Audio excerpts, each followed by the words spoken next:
हम आशीर्वाद पे बहुत ज्यादा जीते हैं। और अतिया कहा दिया बाबू कि रेलगड़िया धराई दा बलमुआ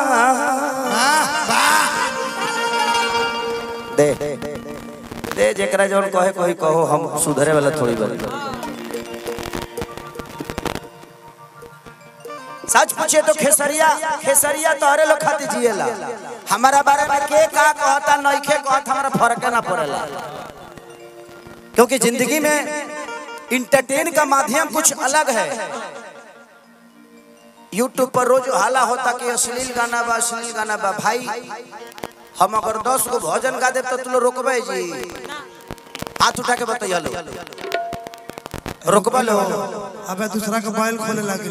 अब खेसरियो खत्म हो गइल बा हो, अब ये शुरू हो जाएगी।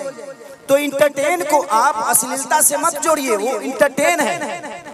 जो लोग यूट्यूब पे आकर या फेसबुक पे आकर भाषण देते हैं कि ये अश्लील है वो अश्लील है, उनकरे बिया होखे तब गाना जानता ना कौन बाजी कि तोरा रखिया के कजरा जा झगड़ा करा देले तो दरदिया ए राजा सुहिए से मुई। क्योंकि इंटरटेन मजा की चीज है, भक्ति की चीज नहीं है। भक्ति अलग बातें हो गई, इंटरटेन अलग बातें हो गया। अब दूध पी के आदमी बड़ा होला तो बियर बार में दूध पी नानू। समय से कुछ अच्छा लगेला और कोई नहीं चाहता कि दुनिया में अश्लील हो, चाहे हमारे भाषा को दुनिया गाली दे। और आज आप ही का है ना बाबा, इधर है पूजनीय आदमी आप लोग, प्रणाम। आशीर्वाद दीजिए मुझे,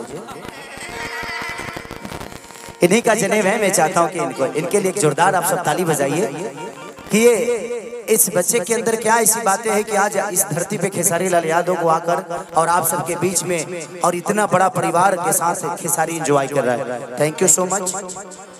आप